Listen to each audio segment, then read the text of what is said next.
Good evening. Tonight, I'm just going to talk a little bit about Africa, what's happening there, and the reason that I think that there's going to be a war there very soon if we're not careful. French President Emmanuel Macron, in an interview, actually in a speech he was giving, has announced that France is refusing to remove the ambassador from Niger. On Friday, Sylvain Itte, the French ambassador, was given 48 hours to leave. He was given this demand by the new leadership in Niger after he had declined to meet the new leaders to discuss tensions, obviously, between France and Niger. Now, France, I will get to this, but France are very concerned about what's happening in Niger. The French have announced that they are, or they will support ECOWAS. So, the Economic Community of West African States, that the French will support them in military intervention if ECOWAS decide to do that. Now, ECOWAS will do, to some extent, what they are forced or coerced to do by France and the US. They are overall a Western-friendly organisation. French, having been perhaps the major colonial force in Africa, still has strong influence over many of the nations in Africa, even though some of them have their independence. Niger, as example, is now independent of France's colonialisation. However, the ties are strong, and there are still reasons why rich nations like Niger still have and suffer under poverty to a large scale. So the French are continuing to support the President Bazoum, who was ousted on the 26th of July in the coup. And the French's alleged support for military activity, if ECOWAS decide to do that, is in effect a similar. It's going to be a similar role to that which the United States is playing with Ukraine in the fight against Russia, where the French will initially try to use ECOWAS and the military forces of ECOWAS to displace the new leadership in Niger and replace in the presidency Bazoum, avoiding direct French conflict and giving the French some arms reach distance from being involved in the real fighting. The problems for the French extend primarily due to the fact that the new leadership in Niger have suspended the exports of uranium to France. And this is problematic. France is a nation that relies heavily on uranium to produce its electricity. France's electricity generation, approximately 70% of that is generated from its nuclear power plants, which all run on uranium, on enriched uranium, in fact. So uranium comes out of the ground. The French get it out of the ground from Niger. They get it from Niger at very good rates which you would not achieve if Niger were to be selling uranium on a free market. But given the French history with Niger, they have a very satisfactory rates for purchasing uranium from Niger. Now, there are there are a number of providers of uranium to France. The three top ones are Uzbekistan, Kyrgyzstan, and Niger. Now, Uzbekistan provides about 20% of the uranium that France uses. Kazakhstan provides 27%, so it's the largest individual provider or supplier. And Niger comes in second at 20%. So right now, 1/5 of France's supply of uranium, raw, unprocessed, unrefined uranium, has been suspended and has been stopped. Now, not only is that 1/5, but that will be the cheapest uranium that France has access to. What's interesting and why this is such a problem for France and why this is tied up with Ukraine is that, while this isn't reported very often in the media, that France is still dependent on Russia to provide it with enriched uranium. A report indicated that in 2022, France was still getting over 300 tons of enriched uranium from Russia. Now, what's not widely publicized is that the sanctions, the European sanctions, do not extend to uranium enrichment and export from Russia to France. So France is still using Russian uranium enrichment to get its supplies, which means that France, while it does have the ability to enrich in America and in France itself, and will no doubt be moving to do that, whatever component it may still be getting from Russia is at risk. At any stage, Russia could stop that. Now, what is even more interesting is that in a recent report put together by Greenpeace, it reports that the French nuclear industry still maintains links with the Russian giant Rosatom. And this is from March 2023. So there are still deals going on where France is getting its enriched uranium from Russia. So that's a risk. But the report went on further to highlight that the Russian Federation controls the transport of a large part of the natural uranium imported from two nations. So the Russian Federation controls the transport of the natural uranium mined from Kazakhstan and Uzbekistan. So France is in a position now where its second largest provider of uranium has ceased providing uranium, where its first and third largest suppliers of uranium are indirectly controlled by the Russian Federation. And at least some percentage of the enriched uranium that comes to France is processed in Russia by Rosatom.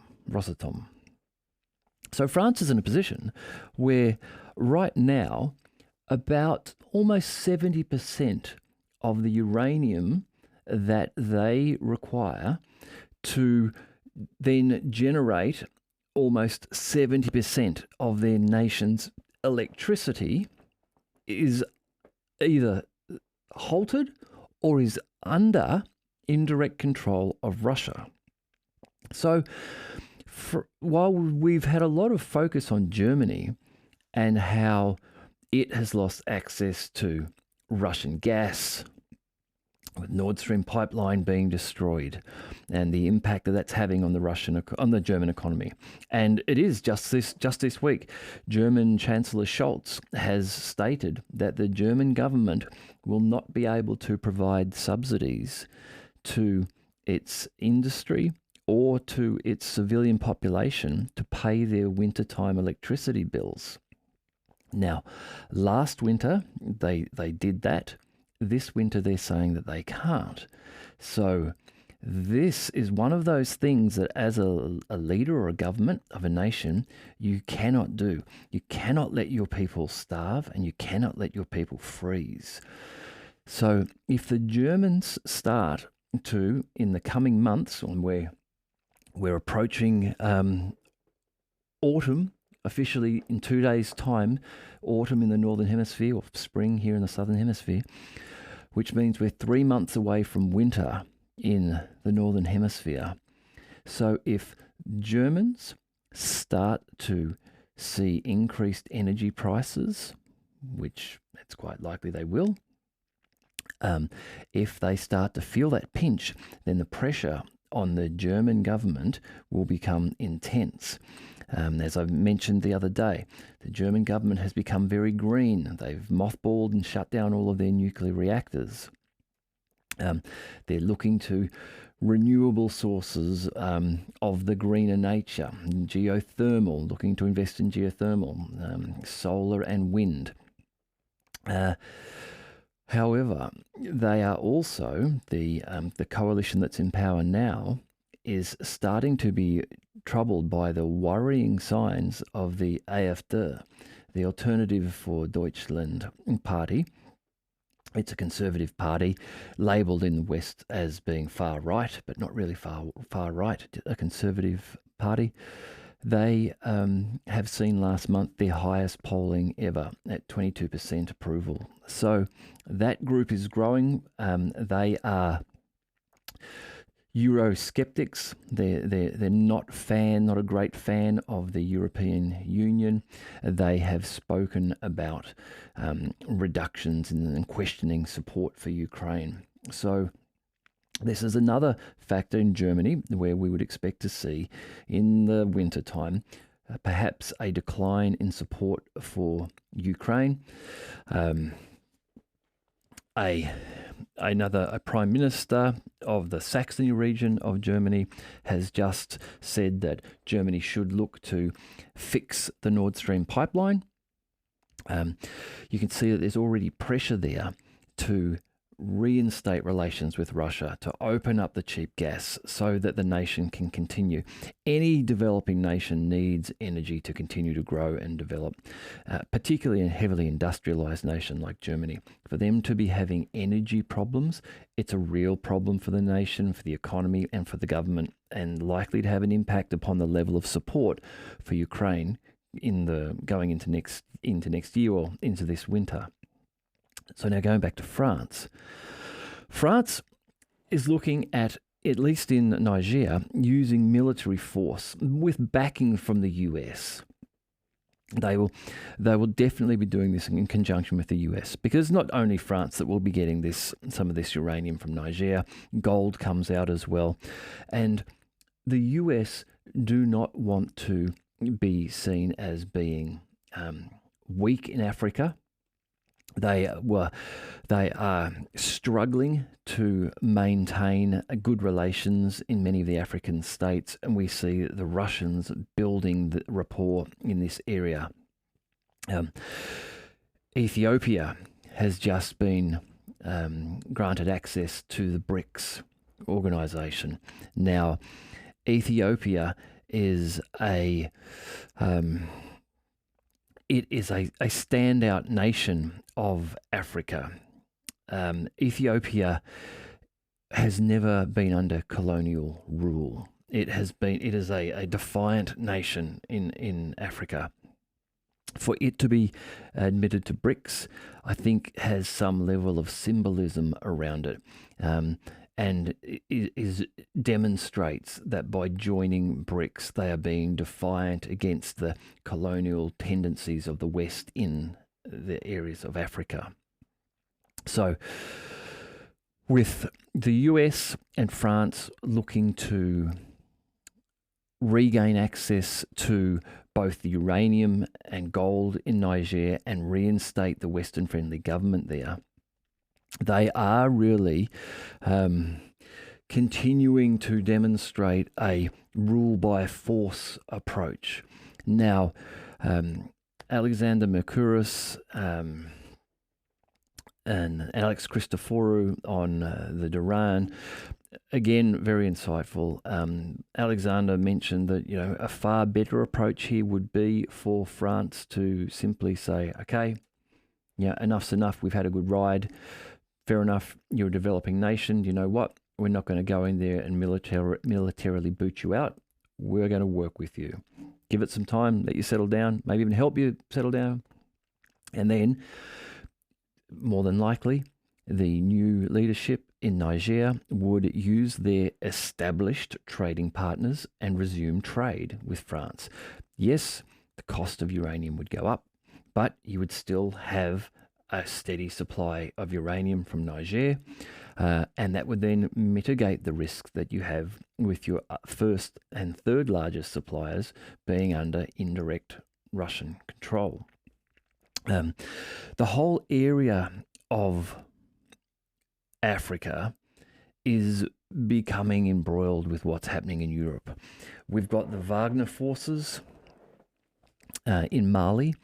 Talk of Wagner forces being invited into Niger to help out there. Video of Yevgeny Prigozhin of a fortnight ago talking about how he would offer the Wagner forces to support Niger in combating, that's the new leadership of Niger, in combating terrorist activity. What he seemed to be alluding to here was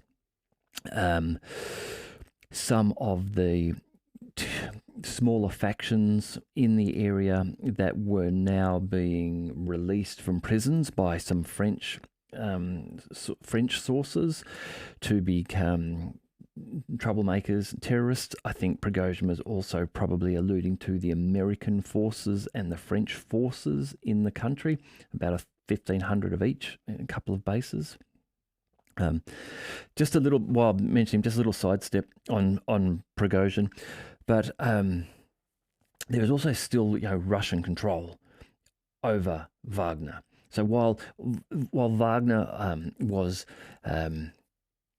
led by Yevgeny Prigozhin, it was originally created out of the Ministry of Defense in Russia and has obviously had very close ties and very close trading and support. The PMC, the Wagner PMC, fights with Soviet equipment, with Russian tanks and with Russian anti-tank weapons, aircraft that uses, all of that sort of stuff comes from Russian stocks and supplies. So it is fed from Russia.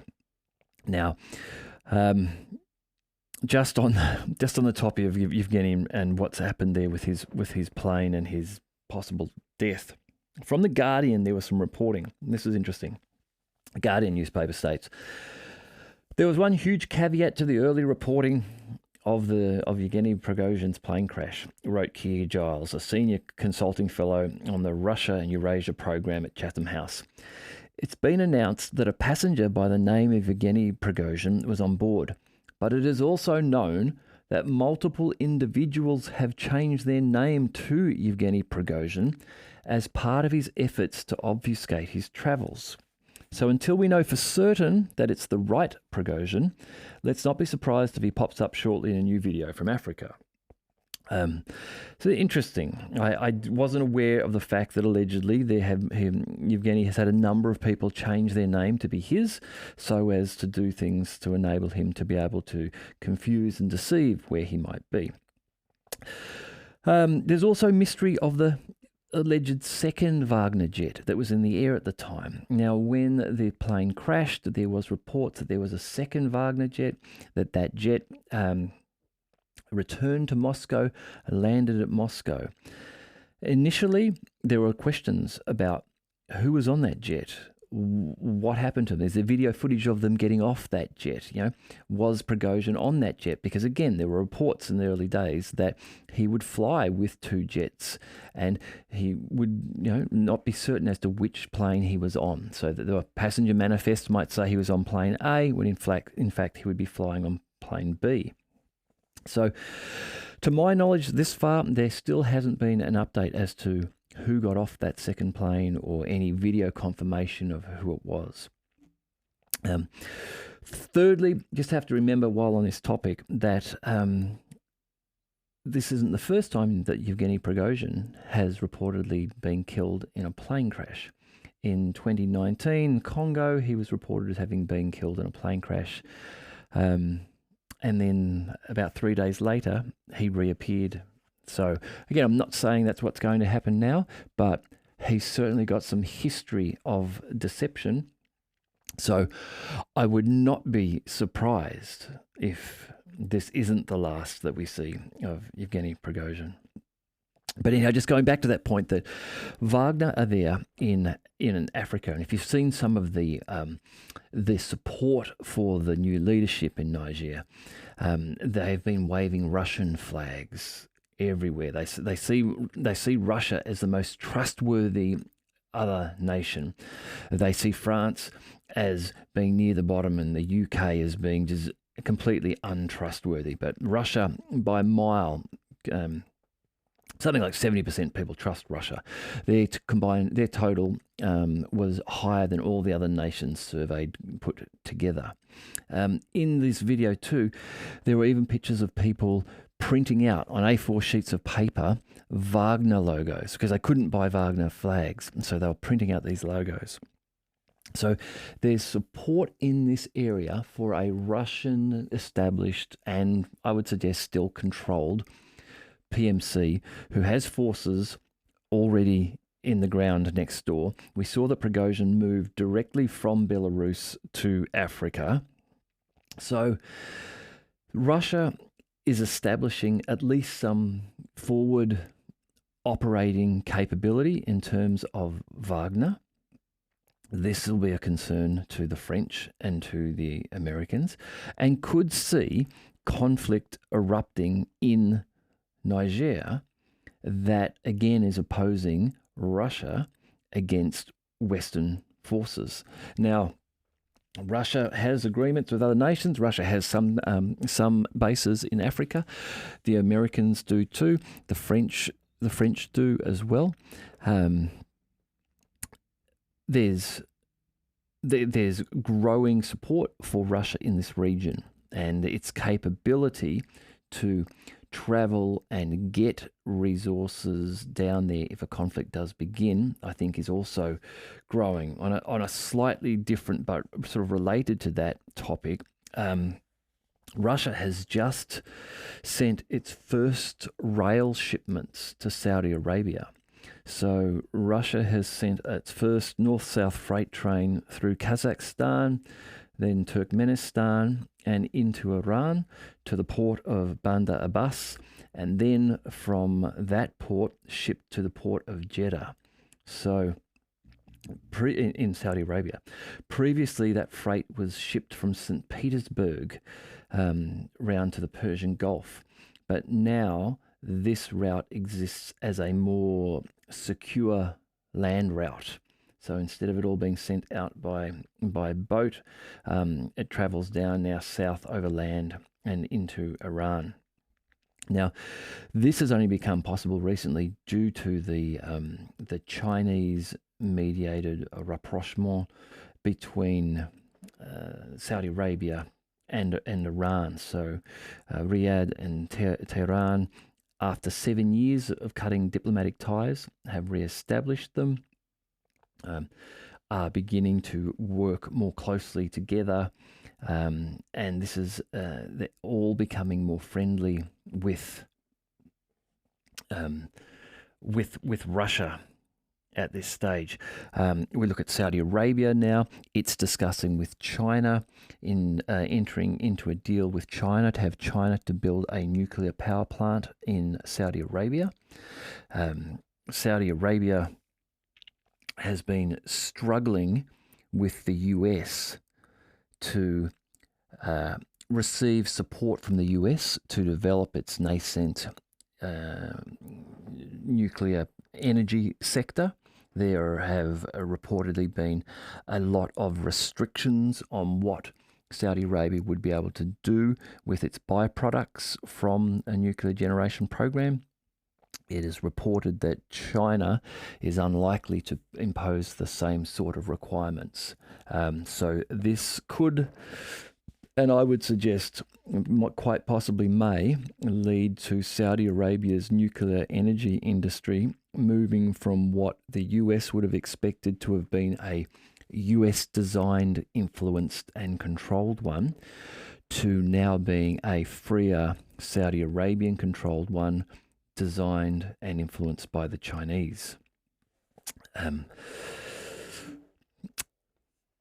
So just like, because only last week, if you remember, with BRICS, Iran, Egypt, Ethiopia, Argentina, and the United Arab Emirates have all joined BRICS.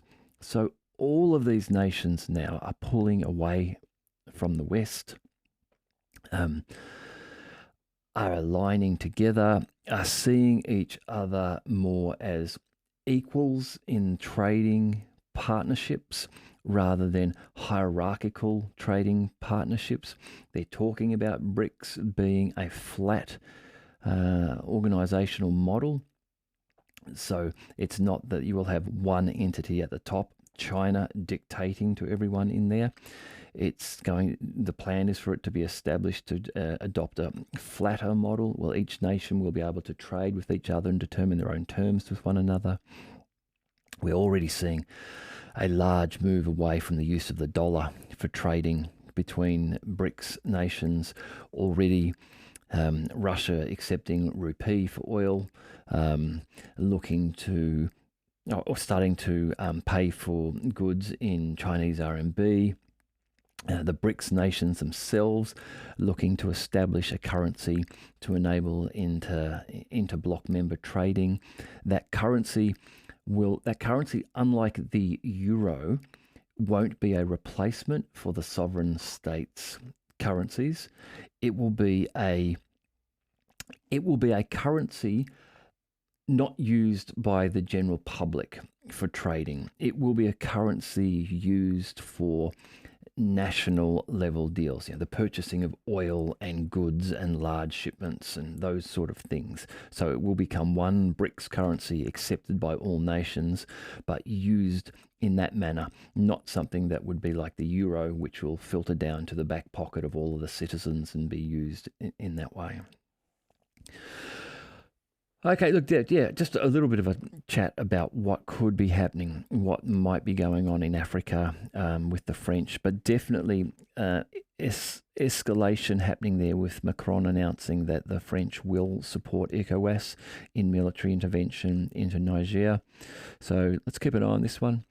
Thank you. If you've watched this far, I hope you're enjoying the episodes. I'm going to do a mix of these. A lot of them have been Ukraine, but I do want to do ones on Africa.